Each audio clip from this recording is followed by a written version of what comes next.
Los excesos nunca conducen a nada. La presencia del poder de Dios, de la fe, de lo sagrado, no había dejado de existir. Nunca lo había hecho y nunca lo haría.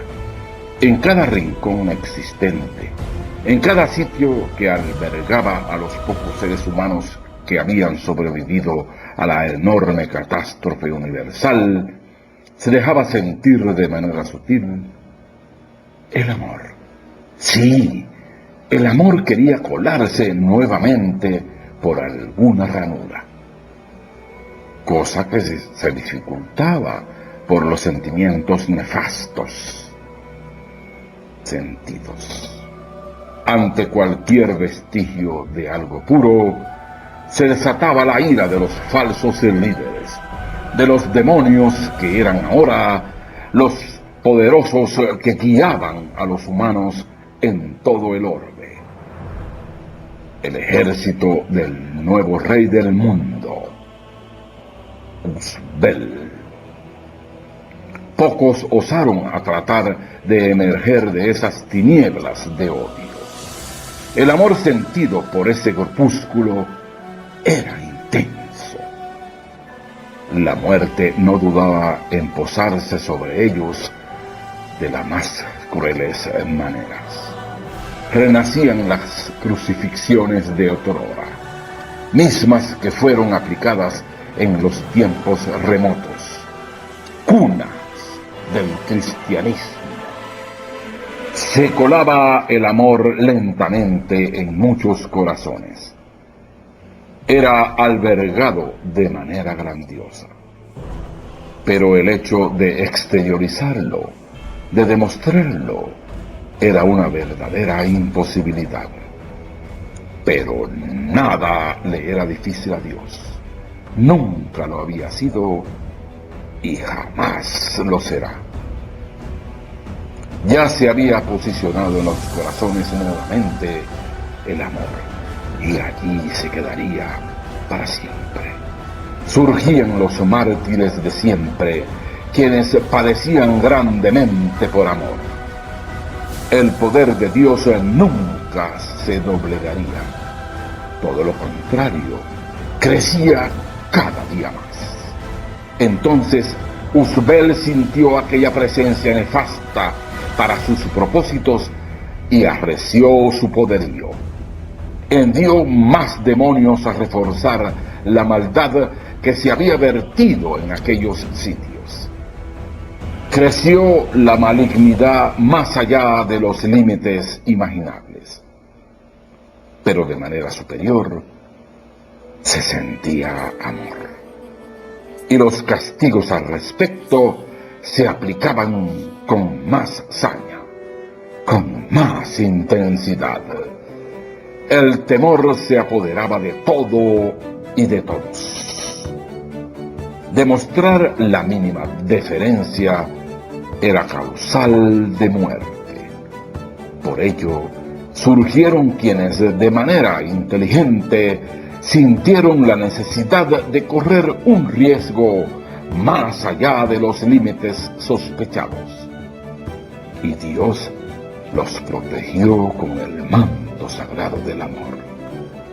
De esa manera, Román y Berenice, en un horizonte lejano, al igual que Lois y Mary, dieron a ver el gran, sagrado primer paso. Fueron bendecidas desde ese instante sus almas. El amor osaba de ese modo ir más allá de los límites impuestos por Uzbel y por sus oscuros propósitos. Así lo supo ese desgraciado ente y hacia ello dirigió, obstinado como era, todo su detestable odio. Era esa la verdadera guerra del mal contra el bien, la venganza de Uzbel. Capítulo 5. Resurgimiento de la humanidad.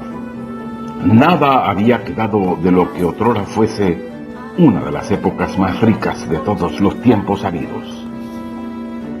Se había adentrado el adelanto más allá de lo imaginable y los avances habían dado gigantescos pasos. Se lograron traspasar fronteras insospechadas. Nunca se había llegado tan lejos en tan poco tiempo.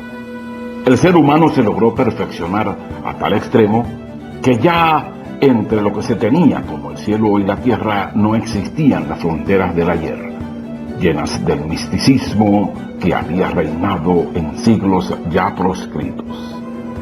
El hombre, incluyendo a la mujer, había traspasado lo que nunca se pensó y continuaban con pasos desenfrenados en cuanto a descubrimientos y éxitos, con miras a un futuro prodigioso, engalanado de adelantos y crecimientos. Pero el malicioso espíritu que había destronado al rey de los infiernos se había encargado de que ya nada continuara ese camino. Las asperezas del mal habían llegado más allá de todas las intenciones que tuvo el demonio en otros tiempos. Siempre el temor a Dios había marcado una enorme brecha entre esas fronteras y el bien permanentemente daba un paso adelante por los siglos de los siglos. Había llegado un nuevo tiempo. Era el año 154 de la nueva era. El mundo era reciente. Había renacido de sus cenizas. Era aún poca la población. Existía poco territorio habitado.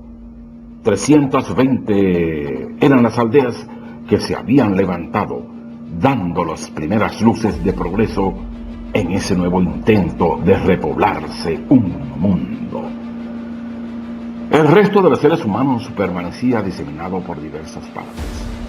Poco a poco se fue enrumbando la vida por lo que parecía un recodo agreste y mezquino de lo grandioso que llegó a ser el mundo y con él la raza humana. Ahora, esta se limitaba a unos cuantos seres cabizbajos, macilentos, siempre con las miradas hacia abajo.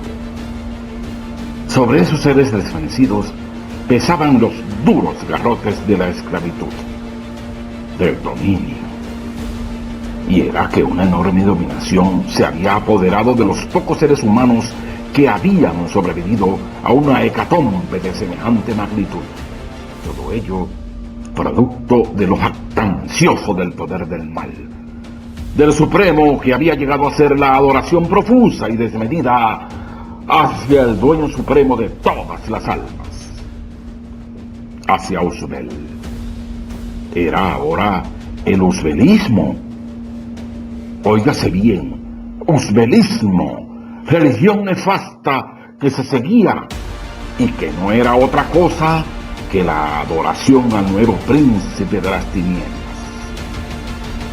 Era el nuevo ámbito de todo, se limitaba a unas cuantas aldeas diseminadas alrededor del mundo. Más allá de los límites que los poderosos imponían a los pocos seres humanos que ahora repoblarían el mundo, no existía nada más. Nadie osaba poner un pie más allá de las demarcaciones obligadas por aquellos líderes. Eran unos pocos los poderosos cabecillas que gobernaban aquel incipiente modelo de sociedad, y imperaba la adoración por sobre todas las cosas. El mal era el principal propósito. Quien osara siquiera pensar en mirar más allá de lo permitido, recibía un castigo que nunca podría describirlo, puesto que la vida nunca le bastaría para hacerlo.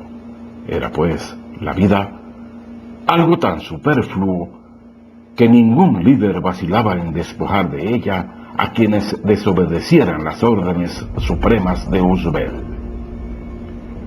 Para los pobladores de aquellas incipientes formas de sociedades, nada existía más que la esclavitud. Los únicos seres libres eran los llamados Alpulipis, demonios oportunistas, héroes de la batalla campal que ofreció Uzbel y para quienes detentaba honores locos. Ellos se apoderaban de alguna forma humana y poseían matrices y daban al mundo sus inmundos herederos. No había cabida para nada natural. Todos eran hijos del mal. Nadie podía abandonar aquella estepa maligna. Seres vivos nunca imaginados habitaban alrededor de los pocos sitios que albergaban a los escasos seleccionados para que en un siglo, a lo sumo, el mundo fuese el que Uzbel había presagiado en su pasada existencia. Surgieron de manera inimaginable plantas enormes que caminaban y tenían la vida que otrora poseyeran los animales. Eran, pues, rosales carnívoros devorando a las mojigatas que, atraídas por sus flores, sucumbían a los encantos de ellas.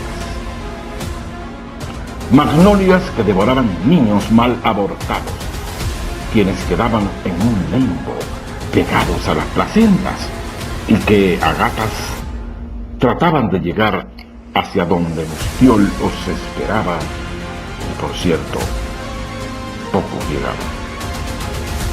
En unos apartados sitios, los tulipanes uzbeldísticos enviaban olores frescos, y quienes tenían la ocurrencia de exhalar dichos aromas quedaban atrapados en brazos del demonio de turno. La vida en aquel planeta había sido casi exterminada. La maldad de aquel ser perverso se había encargado de él. Solo unos pocos lograron burlar aquella complicada red de control que mantenía a quienes habían sido seleccionados como esclavos bajo un total sometimiento. También estaban los denominados elegidos, quienes prestarían sus genes para crear una especie de raza superior, única. Subsistieron algunos pequeños poblados escondidos en los más recónditos paisajes, lejos de la vista de todos, aunque la mayoría eran descubiertos por aquellos seres perniciosos, siendo sometidos de inmediato. La crudeza de viles castigos era desatada contra quien fuese.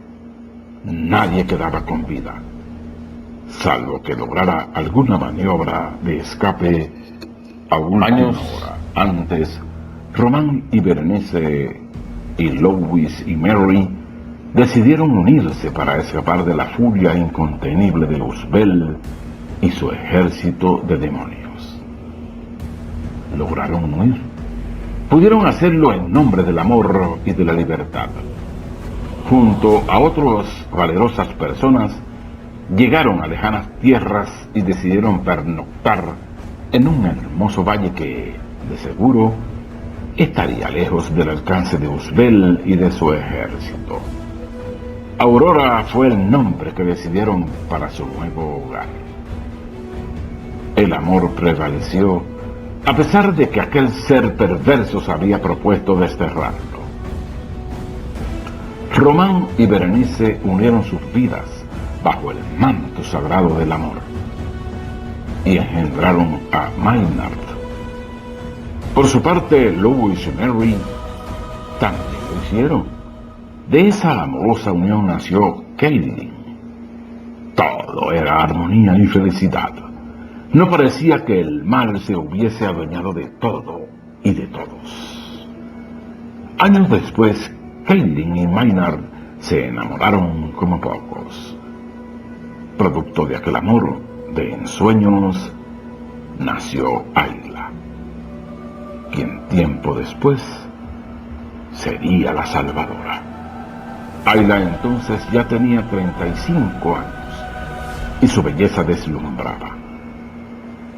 Le había sido anunciada por la divinidad su gran misión y se estaba preparando junto a un grupo de valerosos para desterrar al mal cuando desde la gloria lo dispusieran.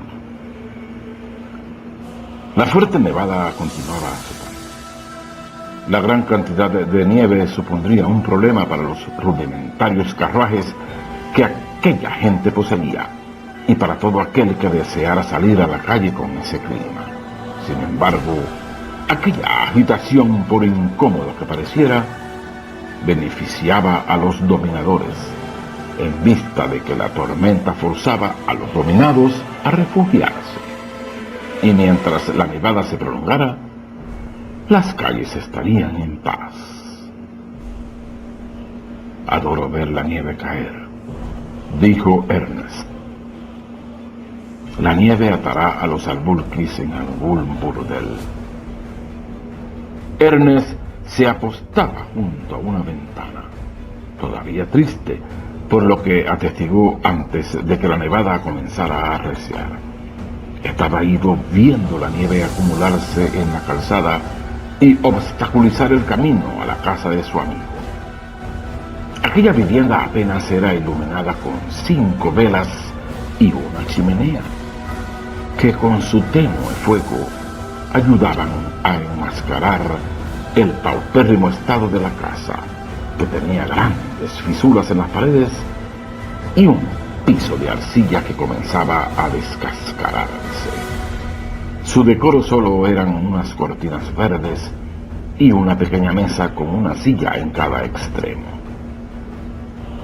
Ojalá la divinidad hiciera que esta tormenta fuese eterna. Ion posó a su lado para ver también la nieve que ya amenazaba con tragarse aquel grupo de casuchas. ¿Sabes lo que escuché hoy? Que los Albulkis finalmente echarán a andar las minas. No se esclavizarán aún. Eso no me lo dijeron. El rumor es que el concilio usbeldístico que trabaja con ellos decidirá qué aldeas harán el trabajo, pero solo es un rumor.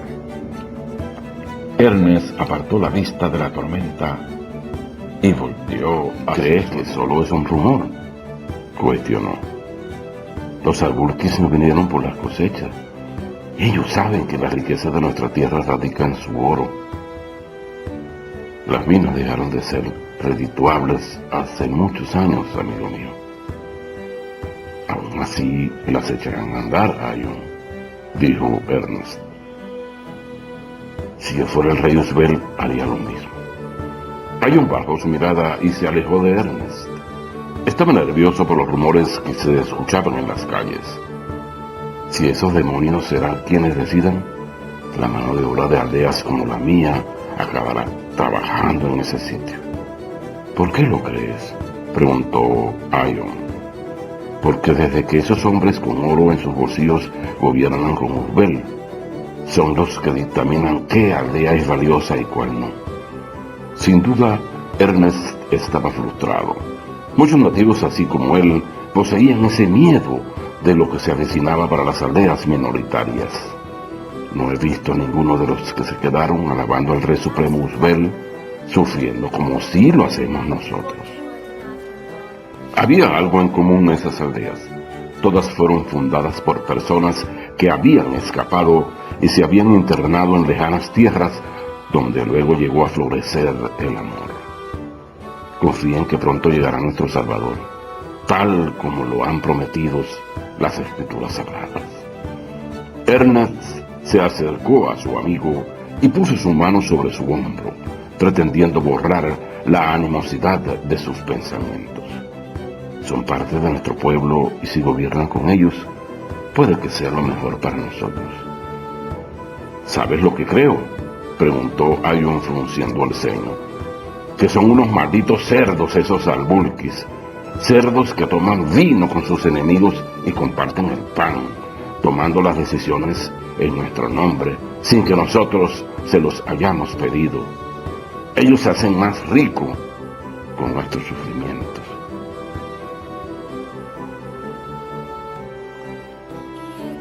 Cuando un joven letrado, Ion entendía de política.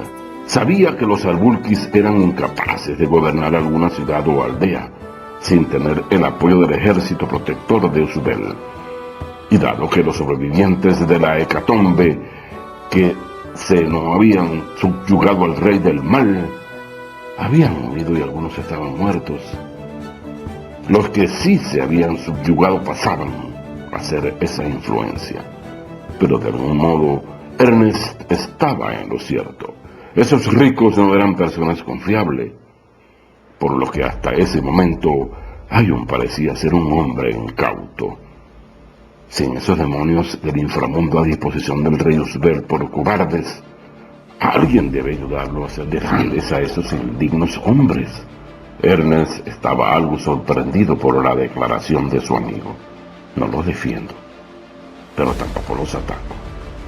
Me inclino a que un subyugado decida por mí, a que no lo haga un albulquis de esos que mantienen a nuestro pueblo aterrado constantemente. Ernest no pudo objetar ese punto y no discutió más. Guardó silencio unos segundos, para después cambiar de conversación. Hay aldeas que pelearán. Hay hombres y mujeres valerosos decididos a impedir que el malvado rey Usbert siga sometiendo a la humanidad. Pero necesitamos al Salvador prometido por la divinidad. No se imaginaba que sería no un Salvador, sino una Salvadora. Sí, lo he oído. Hay un rumor de que una aldea llamada Termania surgirá nuestra esperanza de libertad y salvación. Sí, yo también escuché algo al respecto, pero no sé dónde está ubicada esa tierra prometida, respondió el harapiento muchacho con voz áspera. Dicen que en esa aldea de la ilusión no tienes armas, y aunque las tuvieran, no saben cómo usarlas, pero tienen la esperanza de que el Salvador pronto se haga sentir. Entre las aldeas y nuestros terruños hemos logrado reunir 2000 armas. Están en nuestro poder y las pondremos a disposición de esa gente. Tenemos que estar unidos. Solo de esa manera lograremos vencer al mal. Eso es verdad. Ernest no lo podía creer. Así que de nuevo se acercó a su amigo y esta vez lo sujetó de ambos hombros y lo agitó levemente mientras lo reprendía. Si los albusquis saben de la existencia de ese arsenal y si nos atrapan con él mismo, los territorios de nuestras aldeas arderán y todos seremos ejecutados. No quiero ver más sufrimiento para nuestro pueblo. Lo sabemos, y aún así vamos a pelear. Ion estaba determinado a sacrificarse si la causa lo ameritaba, y morir luchando contra los demonios de Usbert era una causa idónea, pero también sabía que sin el Salvador prometido, todo sería en vano. Nadie debe morir. Ernest quiso calmar a su amigo. Ion fue a la chimenea y se acurrucó para tomar la pinza larga. Por su parte, Ernest se apegó de nuevo a la ventana para continuar viendo la tormenta. Entre estos dos muchachos había una enorme brecha social. Ernest había crecido en la corte bajo escrutinio de tutores que lo educaron en historia y formas de gobierno, y sabía leer y escribir. Además, usaba túnicas sedosas, bien cuidadas, en colores oscuros, buscando nunca llamar la atención. Sus botas usualmente estaban polvosas, pero su cuero era de la mejor calidad. En cambio, Ion no sabía leer ni escribir. Siendo hijo de padres campesinos, su vida no le brindó las mismas facilidades que a su amigo. Quizás solo tenía 3 o 4 prendas más para vestir, y todas estaban deshilachadas o desgastadas. Y a pesar de sus carencias, era un chico orgulloso que nunca permitió que su amigo Ernest le regalara ropa, comida. ¿Qué harás mañana?, preguntó Ion tras una pausa más o menos larga, mientras se acurrucaba frente a la chimenea y removía pequeños maderos que reanimaban el fuego. Lo que he hecho en los últimos días, replicó Ernest. Hay personas ricas en esta ciudad. Ion sonreía aún sin creer cuál era la faena a la que se refería su amigo. Y tú eres el único que gasta oro alimentando a huérfanos y mendigos. Cuando el padre de Ernest se unió al ejército adorador de Usbert, le dejó un cofre lleno de oro, el cual debía servirle para sobrevivir un par de años. Pero el joven no le hizo caso a su padre. Gastaba su pequeña fortuna en provisiones que distribuía entre los huérfanos, mendigos y mujeres que habían perdido a sus maridos en el saqueo de los Alburques. La razón del por qué Ernest tuvo ese noble gesto, además de su genuino amor por su pueblo, era una forma de resarcir a su pueblo la cobardía de su padre. Ese oro no es mío, nunca lo fue. Mi padre lo tomó de las arcas públicas y lo dejó. Pensó que si lo guardaba para mí, iba a perdonarlo por abandonar a nuestro pueblo y aliarse al rey del mal. Ion pudo sentir el tono avergonzado en las palabras de su amigo, por lo que volteó la cabeza, pero dudó en continuar la conversación. Sabía que Ernest odiaba hablar de todo lo relacionado con su padre. ¿Aún crees que tu padre volverá, verdad? ¿Piensas que se arrepentirá y se enfrentará al rey Uzbel? ¿Crees que tu padre es el Salvador prometido? No, ya no lo hago, respondió Ernest, sin saber cómo esconder la vergüenza que le acarreaba hablar de su progenitor. Hace mucho que dejé de hacerlo. Él no es el elegido. Todos comentan que nuestra salvación está en un lugar llamado Termania, como te dije anteriormente. Primera incursión de Ayla en el gran palacio del rey Uzbel. No importaba lo que hubo hecho durante el día. Las imágenes de aquellas mujeres sometidas a las crueldades de los demonios al servicio de Uzbel estuvieron atormentando a Ayla. No tuvo apetito. No se relacionó con nadie. No le habló a nadie. Ni siquiera se extasió con su belleza ese día. Al anochecer, las mismas imágenes continuaban golpeando su cabeza.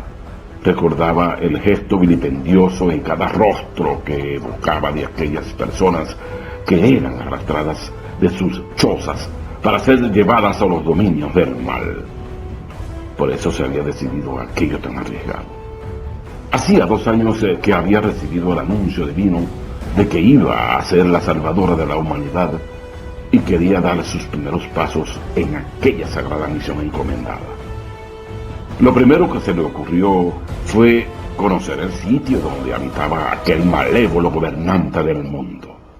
Solo esperaría a que el conticinio se hiciera presente para... Se recostó en su cama, y aunque su suave almohada solía conducirla a la tierra de los sueños con rapidez, esa noche no fue así.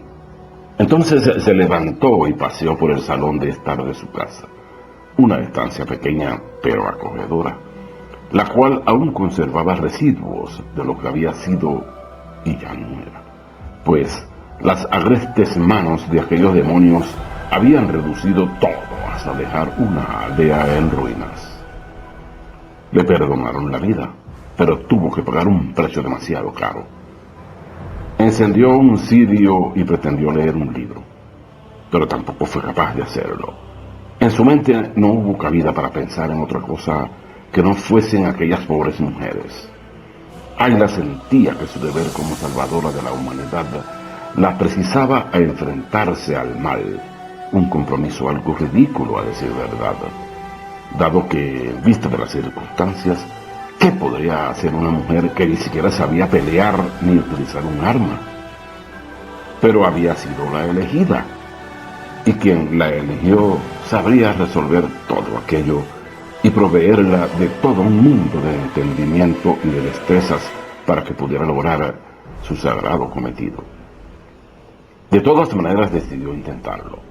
Fue entonces cuando, a las 3 de aquella madrugada sin estrellas, Ayla abandonó su hogar, escobillándose por oscuros callejones y cubriéndose con una capa negra que la ayudaba a desvanecerse en la noche. Y así caminó y caminó durante 1 hora hasta llegar al Palacio de los Demonios, cuyo lugar había sido el elegido por Uzbel para acuartelar a sus líderes militares.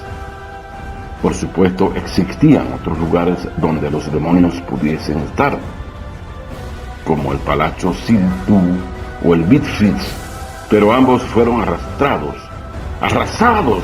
quemados durante el enfrentamiento que se había producido años atrás. Tras haber llegado a aquel lúgubre lugar, Ayla se paró frente a la puerta como una tonta, sin un plan. Solo se quedó de pie, indecisa, sin saber hacia dónde ir o qué hacer. Parecía una completa idiota viendo a la nada, exponiéndose, pues si un albulquis la sorprendía merodeando, con toda seguridad la mataría. El portón del palacio permanecía abierto. Los jardines de pinos distanciaban de la puerta principal, así que además de la torpeza de estar allí, era absurdo suponer que sería capaz de ver o escuchar lo que pasaba adentro, sin tomar en cuenta que por el espacio que estuvo escondida en la maraña, apenas escuchó las voces de un par de albulquis que rondaban cerca. ¿Qué haces, muchacha? Al escuchar a su espalda la voz característica de un albulquis que había preguntado eso, un escalofrío recorrió de los pies a la cabeza de Ayla, y las náuseas que le vinieron a raíz del susto oscurecieron su visión. ¡Pum! ¡Pum! ¡Pum! Casi podía escuchar a su corazón palpitando en su garganta. ¿Qué haces aquí, chica? Volvió a escuchar esa voz en lengua albulquia, ya conocida por todos, por lo que Ayla, casi ensuciando su vestimenta con sus consecuencias, se puso de pie y giró su cuerpo poco a poco hasta estar cara a cara con aquel demonio tan horroroso. Perdón, yo solo... Era evidente que Ayla estaba aterrada. Su vista baja y su postura encorvada la exponían como una debilucha, y su temor se profundizó cuando vio que quien tenía enfrente usaba una armadura brillante, con la rosa usbelística grabada en el pecho. ¿Qué haces acá, hija? Dime, persistió el albulquis, quien extrañamente no se mostraba hostil. Mi señor, balbuceó la joven. No soy un señor, hija. Interrumpió y luego intentó calmar a la chica, quien veía hecha una bola de nervios. Solo dime lo que haces acá, no te haré daño. Una corriente de aire agitó la capa negra del albulquis, así como su cabellera. Esa noche el viento airaba más de lo usual. El frío entumecía incluso a los demonios guardias que vestían prendas de cuero. Entonces, si era así, el albulquis se preguntaba: ¿qué hace esta joven idiota acá? Le pido perdón, ni yo sé qué hago aquí. Perplejo, el albulquis frunció el ceño. Un sujeto de 40 y tantos años, de una calvicie ya avanzada y un mostacho desordenado. La contestación de la joven le sonó un total disparate. ¿No lo sabes? Mi padre decía que quien respondía una estupidez es porque era un estúpido. ¿Acaso eres estúpida, chica? No lo soy. Ayla estaba temblando. El albulquis miró a la izquierda, luego atrás y luego a la derecha. Cualquier otro albulquis te mataría por estar aquí y te cortaría la lengua por la respuesta que has dado. Pero en mi vida de mortal, mi padre no me crió para ser un guardia. Lo hizo para ser un buen hombre. Así también crié a mi hijo. Ve a casa, hija. Este castillo no es un sitio seguro. Se trataba nada más y nada menos que del padre de Ernest. Estaba arrepentido de haber hecho lo que hizo, y estaba dando sus primeras muestras de ello. Él sería el principal aliado, dentro de unos pocos meses, en su lucha para destronar a Usbel de su malvado trono. La tembladera de Ayla disminuyó en un santiamén. La joven jamás esperó escuchar esas palabras viniendo de un albulquis, por lo que supo que aquel demonio no encarnaba ningún riesgo. Sin embargo, prestó atención a su advertencia. Ayla reverenció al albulquis, lo miró con afecto, agradeciendo su gallardía, y caminó hacia atrás lentamente.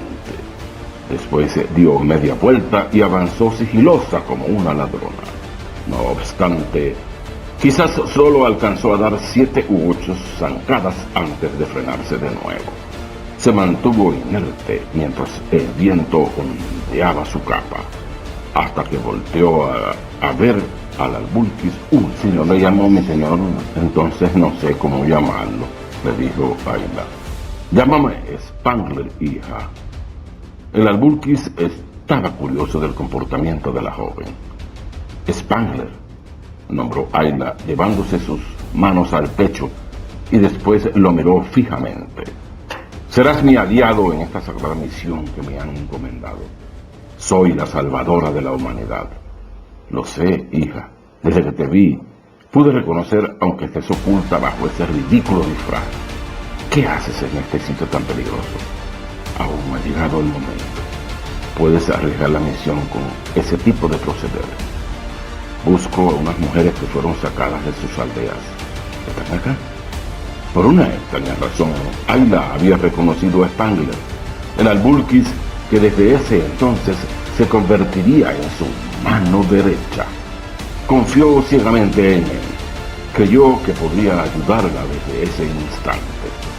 Entonces, Spangler agachó su cabeza, hizo una reverencia, masajeó su horroroso bigote con una mano y con la otra sobó su calva mollera. Ven conmigo, Salvadora. Minutos después, dentro de aquel lugar siniestro, Spangler conducía a Ayla por largos pasillos en total penumbra, encharcados y apestosos, en el que toparse con otros albulquis fue algo frecuente, y quienes al verlo no se inmutaban por su presencia. Spangler parecía pasearse sereno por el lugar, pero ¿por qué no lo haría? Al fin y al cabo se encontraba en su señorío, el palacio del mal al que había pertenecido hasta ese momento. En cambio, para Ayla la situación era opuesta. La joven deambulaba en la meca de la milicia usbeliana, en cuyo sitio la podrían asesinar y nadie jamás encontraría sus restos. Por esa razón, estuvo muy nerviosa mientras caminaba detrás del albulquis, mirando a todas partes, a la espera que en cualquier momento los demonios se abalanzaran en su contra a propinarle la madre de las palizas. La decisión de haber entrado pudo ser algo muy valiente o muy estúpido. Huele bien, ¿no, muchacho?, bromeó Spangler. La hediondez en aquel lugar era penetrante, pero como Ayla, de adolescente, había permanecido oculta durante muchos días oliendo sus propias heces y orines, ya estaba habituada al olor. Para Spangler, la fetidez tampoco le era ajena. Cuando él arribó a los predios del mal, la pestilencia de los cadáveres aún atraía a todo tipo de carroñeros. Así que ese olor a excremento y orina no le asqueaba. Cualquiera que no estuviese habituado a esa clase de hedor. Por luego, el albulquis y Ayla se adentraron al salón de los tormentos, en donde la hediondez era más repulsiva aún. No bastaba la cuantiosa cantidad de agua que a diario era vertida en el lugar para tratar de mantenerlo algo limpio. Ese sitio bebía. Una vez dentro, tomaron una antorcha y el resplandor irradió apenas lo suficiente como para advertir la ringlera de jaulas con animales dormidos adentro. Al llegar al último, a un salón completamente sellado con maderos, Spangler volteó a ver a Ayla tratando de entenderla. En realidad quería conocer la causa que la había impulsado a ir a un sitio tan peligroso como aquel, inundado de enemigos. ¿Qué haces acá? El albulquis, que resguardaba uno de los pasillos, sujetaba el pestillo de un salón. Busco a esas mujeres, respondió Spangler. Si abro esta puerta, no volverás a ver a las mujeres con los mismos ojos, y asumo que una de ellas fue tu hermana o esposa. ¿Qué te está pasando? ¿Estás tratando de traicionar al rey acaso? El guardián no se percató de la presencia de Ayla, por lo que dejó la situación enteramente a cargo de Spangler. Salvadora, si la persona que buscas está aquí, la dejaré ir contigo, te lo prometo.